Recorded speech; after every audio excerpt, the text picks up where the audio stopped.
Hello everyone, welcome to our Let's Play series of Shadowrun Dragonfall. This is Colonel RPG as usual, and I'm very happy that you're chose to join me today as we talk to Adrian Vauclair, who is behind a glass window. I'm not sure what that's supposed to mean for what's going to happen, but he's irritated with us being here. So you're the Shadowrunners that Audrun warned me about. I assume you've left a trail of corpses in your wake.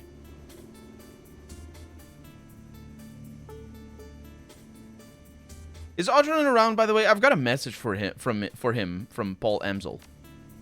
If you wish to speak with my security captain, that can be arranged. He reaches down, flips a switch, and you hear a loud thud and a click behind you as the door locks shut.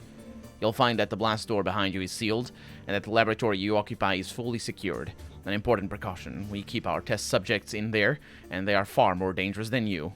He takes a drag of his cigarette. I won't permit you to cause any further harm, Shadowrunner. You will remain trapped where you are for your own good. The hell I will! And I'm gonna break the glass between me and Vauclair. You launch yourself at the window, your shoulder slamming into the hard surface with a heavy thud. Despite your best efforts, the window doesn't budge. The window between us is made of diamond coated, that's what that is. Dicote, I believe is supposed to be like that. Treated transblast. Do whatever you like to it, you'll find that it's quite unbreakable. The bastard's right, says Iger. Nothing we're carrying can even scratch Dicote. That glass is essentially sheathed in diamond. We'd need military-grade explosives to crack it. She frowns. We're stuck in here. Now, he fixes you with a level stare. You want to know why in hell you've so violently interjected yourself? No, I want to know why in hell you've so violently interjected into my business. You're interjected yourself into my business. First, you break into my estate, which you didn't even know was mine, apparently. Then you spend what must have been a small fortune to track me down. You locate my AI, destroy it, and then drive all the way out to the countryside. And finally, you shoot your way into my laboratory. He leans forward, hands on the table, his eyes narrowed into a piercing stare. So I have to ask you, Shadowrunner, who are you, and why in God's name are you here?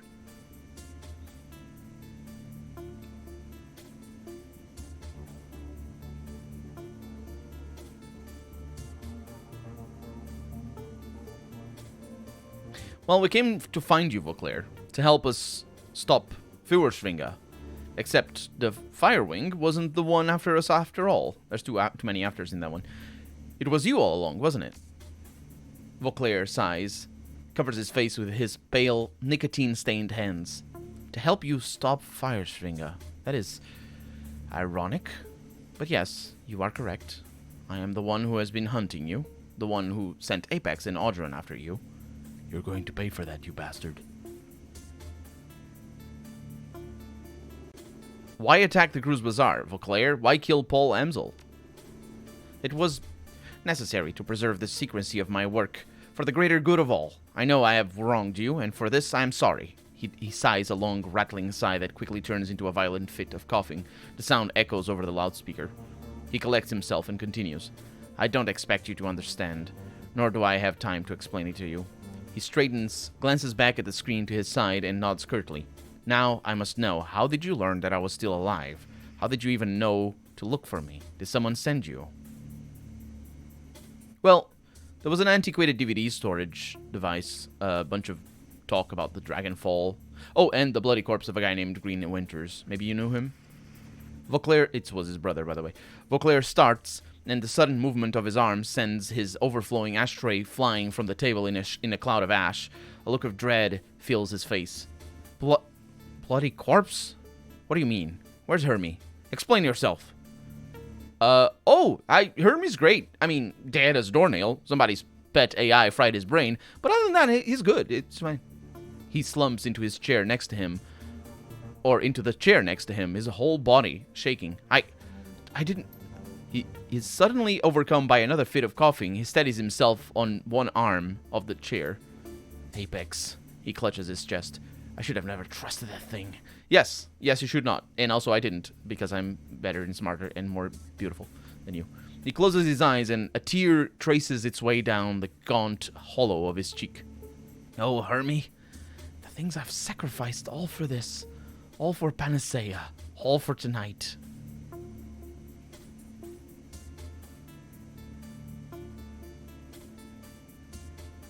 You killed my friends, asshole. And now I'm supposed to feel sorry for you? Just tell me what the hell's going on here. Vauclair's eyes flare with anger. He lunges towards the glass with surprising speed, despite his age and fragile frame. Hermie was my brother, damn you! My only brother! Yeah, I knew that. That's why I was like that. That's why I was... why I pushed it in. He stoops, sighs, leans heavily against the glass.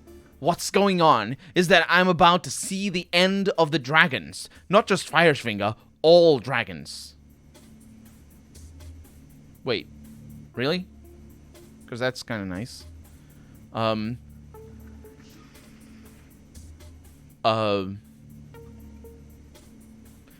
That's second line over there.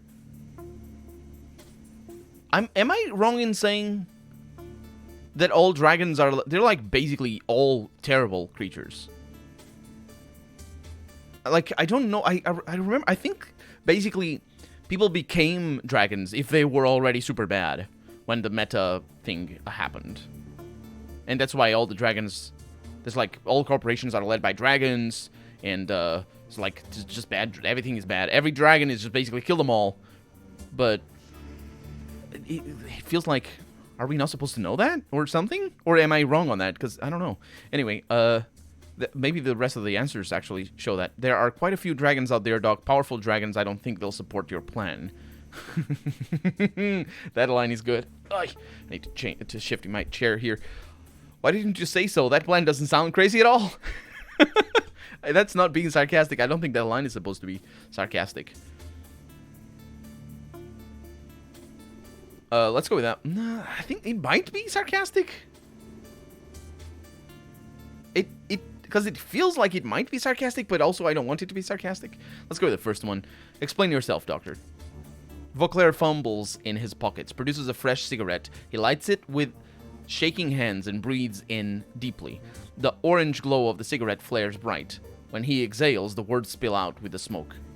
The fire wing burned and murdered and caused untold damage in her bestial rage, until the Dragonfall, until I stopped her. But that destruction was merely a symptom of a greater cancer. Firesfinger wrought destruction with fire and claw. The dragons of today, Lofweir, Dunkelzal, Saladir, and they kill and conquer with subtler tools. Deception, manipulation, corruption. He spits with disgust. They use us as pawns, playing pieces, puppets in their millennia-long machinations. Or machinations? I've heard it said both ways. It should be machinations because it's from Latin. But English changes the pronunciation. Anyway, oh yes, dragons are a cancer. One that will conquer, or worse, destroy all of humanity if we do not stop it. One that metastasized when the world awakened. Yeah, it's what I'm saying. Like, they became dragons if they were super bad. You know, like the billionaires and stuff. An ironic metaphor, since it was the failing of my own body that allowed me to see it. Let me guess, you have cancer? Late stage 2, says Glory. If I had to guess, I'd say leukemia. He is racked again by violent coughing, allows it to subside, takes another long drag on his cigarette, the ash creeping closer and closer towards his mouth. Your friend is correct. I suffer from cancer of the blood, brought on by the radiation of the SOX, no doubt. It was when I heard my doctor's diagnosis that I realized what I had to do, what my life's work would be in the time that I had left. I'm sorry, Army. I'm sorry you won't be able to see it for yourself. I'm sorry I failed you. Vauclair turns his attention back to the computer, stubbing out his cigarette. He grabs a fresh one from the pack and lights it. Tonight I will release my panacea to the world. And how absurd that the instrument of dragonkind's destruction. Is this gonna be... He mentioned ironic before, right? How that I came here to stop the dragons. And he was basically working against me, and he was working against me because he thought maybe I wanted to save the dragon or something. And that's ironic because, you know, he shouldn't have been working against me. And he mentions another irony. They're not necessarily related, but the irony here is we haven't read it yet. But I think what he means is that the instrument of the dragon's downfall is going to be a dragon themselves, a dragon or something that the dragon's allowed to happen. And I'm saying that because I sort of was set off already by that line that said that there are a lot of powerful dragons. Do you think they're going to allow this? And obviously that's this is all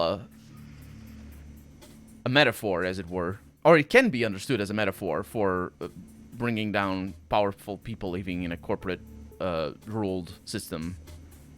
The people who speak against those corporations or those big corporations, they're not allowed to gain a lot of power because the people with power, they're the ones who control who has power or not, with one way or another. And whether it is a systemic pressure or it is somebody making a conscious decision to prevent somebody from having power. In this case, it probably is going to be a conscious decision to prevent Vauclair from unleashing this panacea. What I'm thinking is there's going to be a twist further along the road that means that the irony that he just hinted at ends up being, sort of told you so situation. Because it's the whole, you can't bring down the master's house with the master's tools. It's the problem. You can't use the tools that the dragons give you to destroy the system that the dragons made for the tools that they have. You know what I mean? And that's why the metaphor works on multiple levels. And well, it's the setting and how it works. But I think that is what's happening. Let's find out what his latest irony here in particular is about. He presses a button on the terminal and a large observation window at the far end of the room rises slowly open. Will be carried by the Firewing herself. And that's the dragon right there.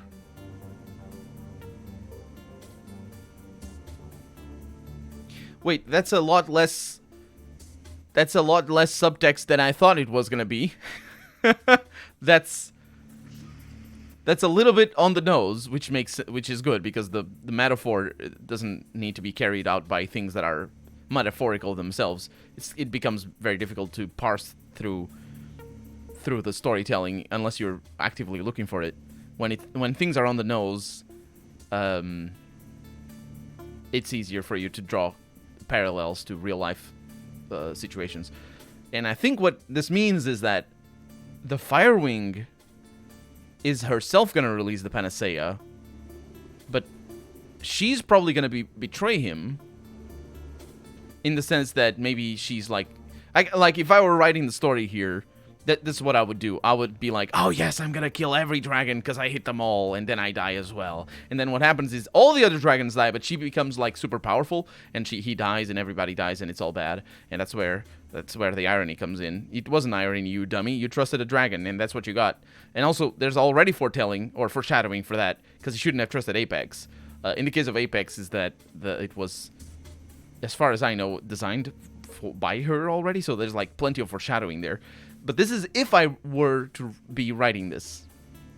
Of course, there's other ways of telling a story, but let's find out what happens. Through the glass, you see the adjective, not the noun. No, wait, it's different. It's written differently. Yes, it's got an extra R. You see the prostrate form of a dragon far below. An enormous set of shackles binds it, and a maze of tubes snakes into its body. The tubes connect to a cruel-looking apparatus that has been mounted on the wall. Son of a bitch, look at that, Iger says. He found her alive in the SOX, after all, says Glory. Tonight, the Firewing will fly again. Infected with Panacea, she will slowly be destroyed from within. But before that happens, she will provide the catalyst for global transmission of the virus. Catalyst? Asks Glory. What catalyst? As if spurred on by the sight of the dragon below, Vauclair begins typing furiously at his terminal. Firefinger's fire will carry the agent in its dormant state. Any meta-humans exposed will become carriers, will spread the disease to other dragons. The carriers will be infected with Panacea as well, but it will not harm them.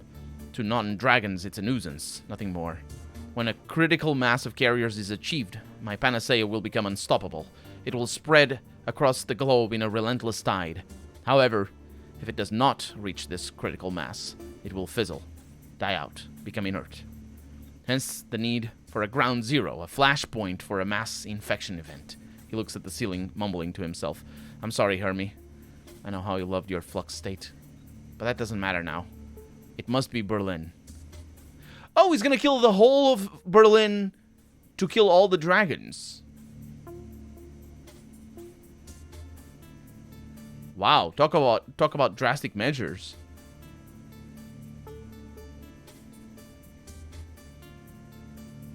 Yeah, that's the situation. That's the first line right there.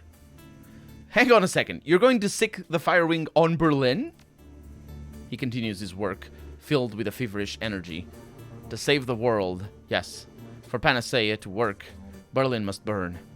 A sacrifice, one for the greater good. Fireschwinga will breathe her infected fire upon Berlin. Thousands will die, and through that destruction, the virus will take to the air.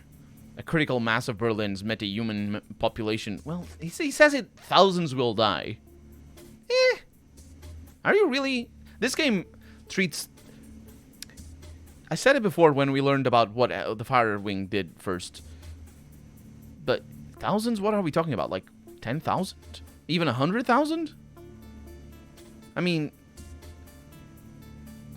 U.S. went to war with Iraq. 1 million civilians died. Was it even for the greater good? Or was it just for the oil prices?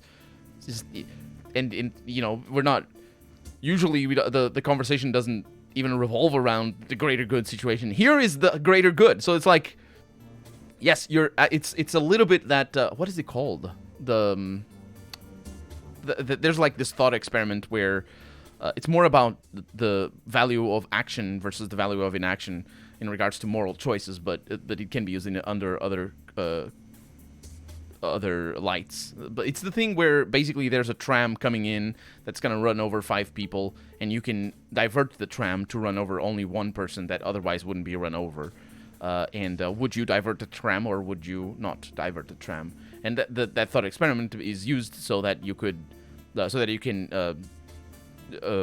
value, or that you can tell whoever is testing you. Basically, it's basically a test.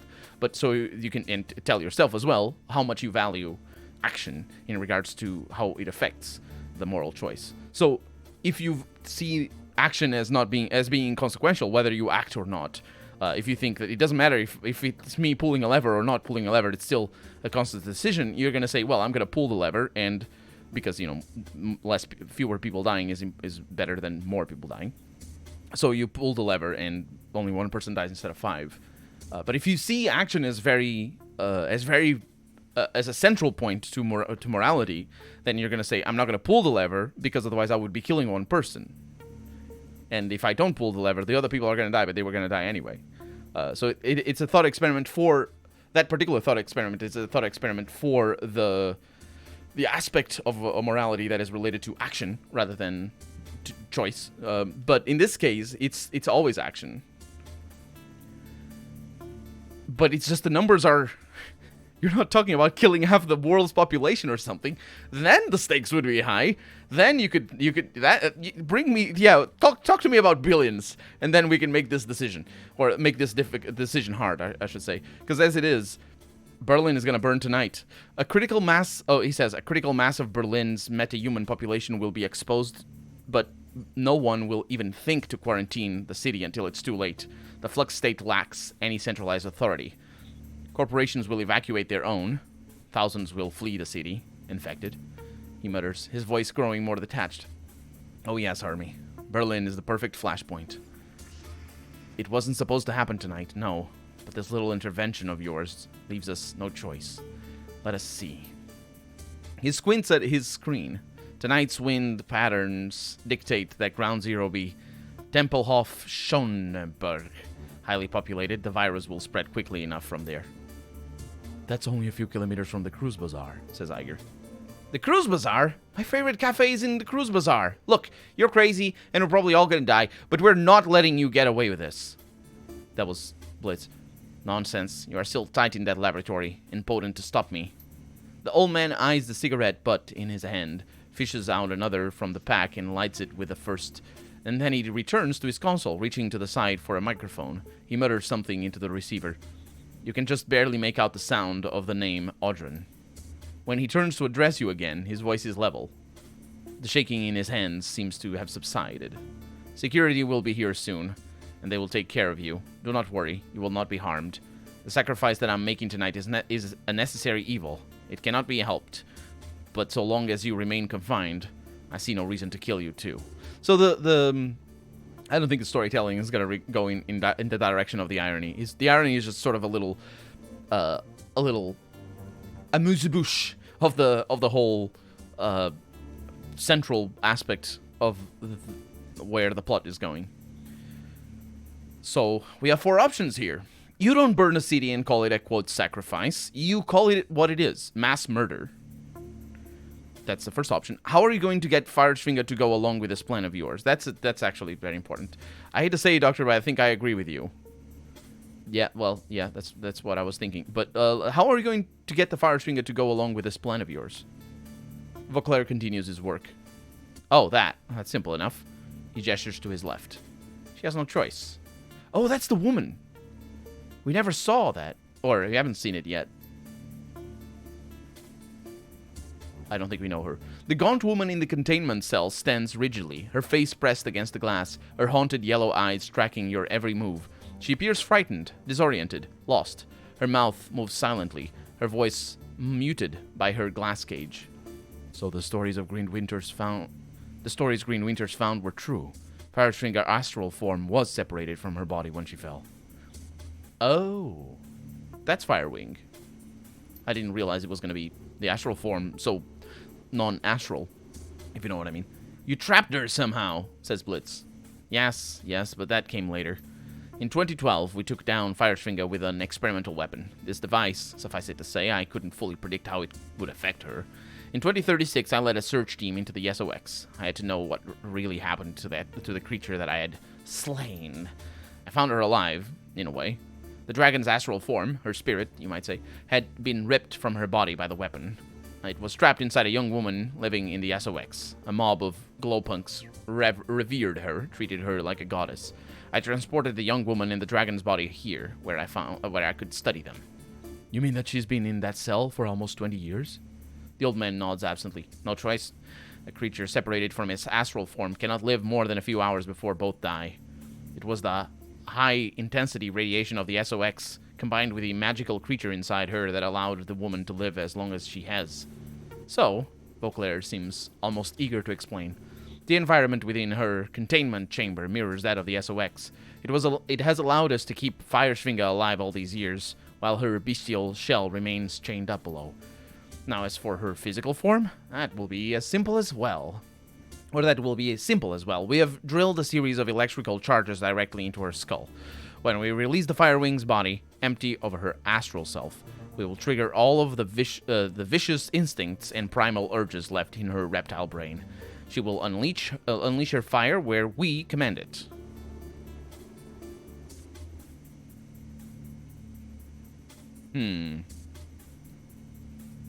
Astral dragon stuck in a jar. Big dumb dragon body rigged up to obey your commands. Got it. He shrugs. Summarize it as you wish. History will prove me right. Nevertheless, I am done discussing this with you. Firefinger must fly. Berlin must be sacrificed. And it must be tonight. Now, where is that damned Audron?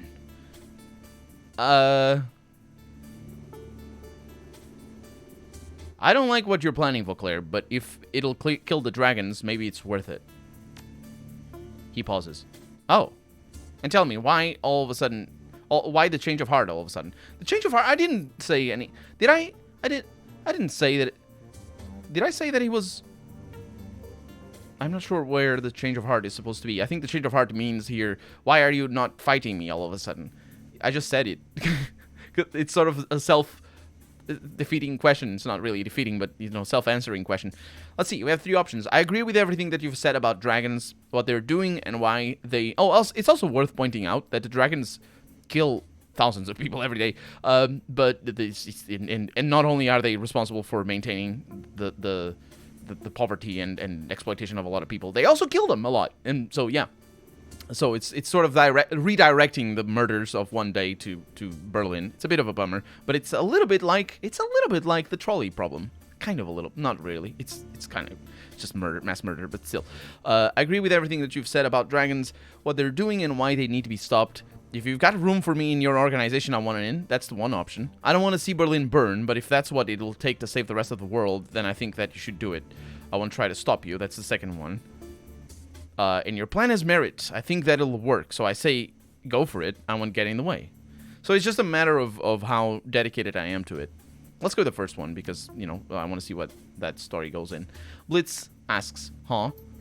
An interesting offer, says Vauclair, but one that I must take with a grain of salt. You came here to stop me, after all. This is my offer to you. Lay down your weapons, make yourself comfortable, and remain right where you are until the dragon has been released. Audron will watch you for the duration. If you do this, if you prove your sincerity, then we can talk. Otherwise, this conversation is over. Glory stares at you, her face has gone white. You can't be thinking of doing this, she says. Not after what he did to Monica, and to Paul, and everyone else who died in the Cruise Bazaar. Not after everything we've been through together. Don't do this, Edie, says Iger. If he goes through with this plan, everyone who survived the attack will die. They'll be incinerated. Iger's voice cracks. I trusted you, Edie. Maybe I still do. But if you want to help this monster, you'll do it over my dead body. Oh, is this how the storyline goes if this is the choice? Well, let's find out what happens with that. I have 3 options. I'm in charge of this group, and I say that we're doing this. The second one is, please stand down. I don't want to fight you. Vauclair's right. I wish he weren't, but he is. Can't you see that? If this plan of his doesn't happen tonight, all of our sacrifice, Paul's death, Monica's death, will have been in vain. And the third option is calm down. I'm not really joining Vauclair. I just wanted to hear what he'd say, which is actually good. Thank you for giving that in the game, because, you know, you can say things at all, and it doesn't... You know, we can say words. It doesn't make them... You know, what we're gonna do. I can say, I'm gonna kill my whole family, and then I don't kill my whole family. It's like, you know what I mean? And in RPGs, it's so often taken as me doing the killing immediately if I say that. And it's like, oh, you lost, you're now dark side because you said you were gonna kill your whole family. Looking at you, Knights of the Old Republic. But yeah. Anyway, let's go with this one, because it's the please stand down situation, and maybe it's gonna work. I doubt it's gonna work. Iger's face twists into a mask of grief and rage. She reaches for her shotgun. God damn it, Edie! I'm not sure what's going on. That doesn't feel like my turn. I won't let you join him, says Glory. They're neutral. Hey, stop it. Oh. Are you serious? Wow. I could run away. I'm alone against them? Wow. Anyway, we're gonna try to not die in the next episode. For right now, I'm Colonel RPG, and this has been Shadowrun Dragonfall. I think the last episode is gonna be interesting. But thank you for watching. I'll see you in 2 days' time. Or immediately, if the next episode is already out, you can click up here. Thank you. Bye-bye.